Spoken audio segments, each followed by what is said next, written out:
right, welcome to the fourth and final game of the evening. Hats are not allowed.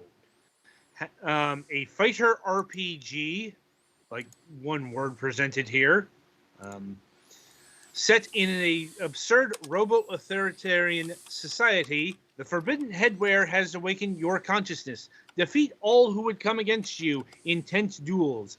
Ignore the fires. No, ignite the fires of an uprising. Lead your heroes to battle and decide the fate of Genu Corp. I choose to ignore the fires of rebellion. I think you ignore those at your own peril. Yeah. You become the hat wearer.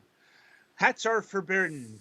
Any bot found wearing a hat will be destroyed on sight. Any bot found not destroying a bot found wearing a hat will be destroyed on sight. Ruler bots. Yeah. So before we get into the meat of the detail here, you will note the footage here. This is actually from the original version of the game, which was originally a web browser game. And honestly, it's not too far off the from the retail version. And that's what I like to call a defend your castle situation. I'm like, that might take a bit of explaining, but so defend your castle back about 10, maybe 15 years ago now, like was a really popular browser game where it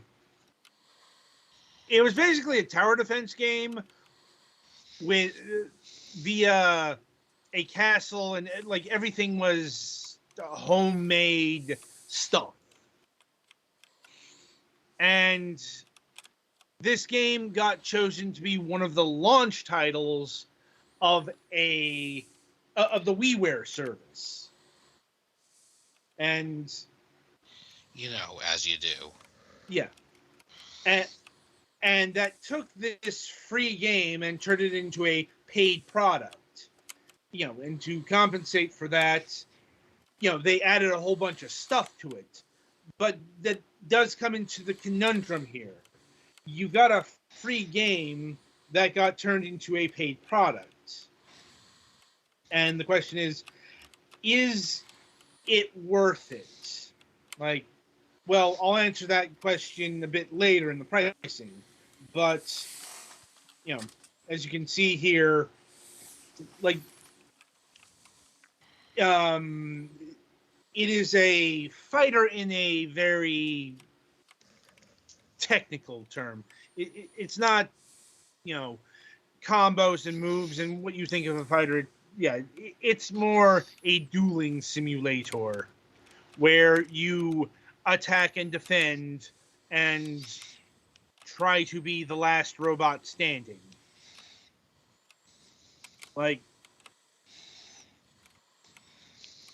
and like I said, did not play the free version, so I'm not exactly sure what they added outside of a different art style, a more detailed art style. But this is looking pretty close to the paid product on Steam. Like, I will say that the Steam version does look a lot more professional, but in terms of mechanics here, I'm seeing a lot of the same stuff. And if I had to guess about what was added, it's probably the customization or the duels. That is to say, as you progress through the game, you get more bits and bobs, better armor, better shield, different stabby weapons, not just swords. You can also get like spears and such. Which have a different take on range. Mm-hmm. And not sure if it's conveyed all that well here. Like, the attack and defending is actually a bit more elaborate than you'd expect. In that, at least in the Steam version, To defend, you have to hit the A button or the A key. To attack, okay, you hold down the S, and that will allow you to backswing. Admittedly, I did not get to a situation where I needed to actually backswing, but in order to actually front swing, you have to hold down S, then you have to hold down the D key, and you do D up or down in order to reach the appropriate height. You know, if you want to do a head swing or let's say a crotch swing, for example. Sounds complicated. It's not. It's really not. But it's not that complicated. But yeah, it's more complicated than you'd expect. Like you probably expect, just a button for a sword swing, and it doesn't do that. I couldn't even tell you why it does that. Mm-hmm. Also with the shield, with the A and D buttons, that will allow you to do a parry, to knock the sword back. Okay. And that's and that is your move set here. And with the Steam version, that did allow for customization. I prioritize speed and power because I do not like the blocking. So it was like, I want to be able to stab as fastly and quickly as possible, doing as much damage. That is one play style you can do. You'll get a whole bunch of different things, which increases your ranking. And, the tournament is basically a more elaborate setup where you get a bunch of fighters and you have to figure out who to match against whom. You check the stamina, the quality. Also, you can either simulate or take it a go yourself. I would recommend ignoring the simulation because the computer is quite shite. And that's about it. It's not a very deep game, all things considered. And yeah, I suppose that gets into the big question here. Is this worth $10? Because that is how much the Steam version is.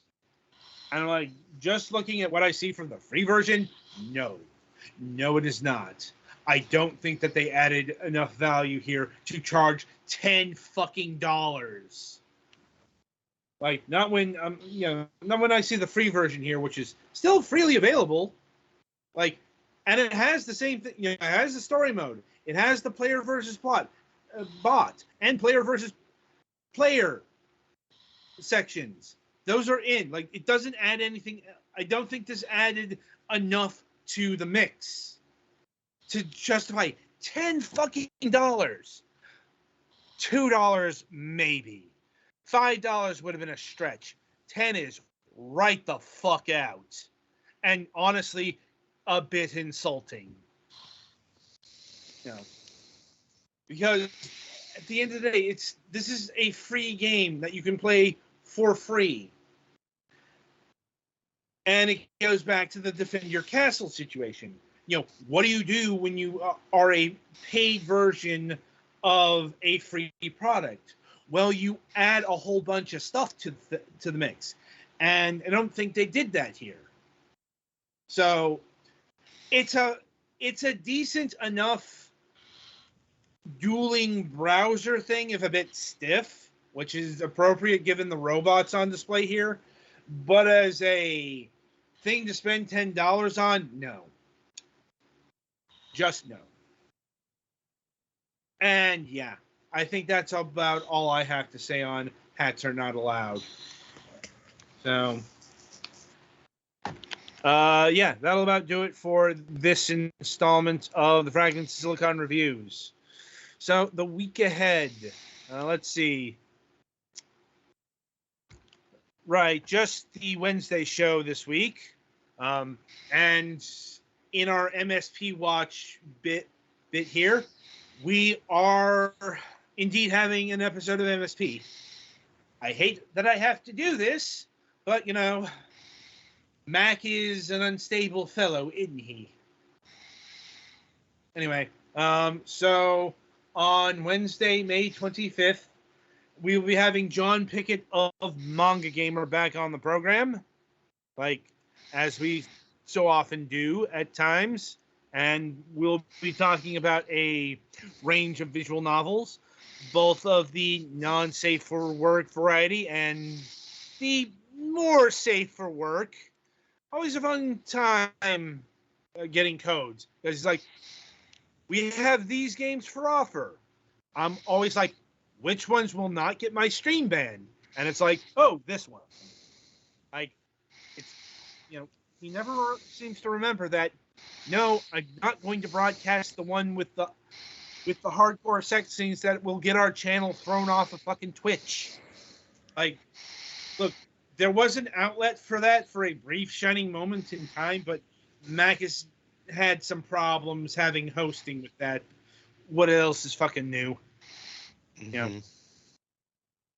Anyway, so yeah, look for that on Wednesday. And until then, I shall wish you good gaming.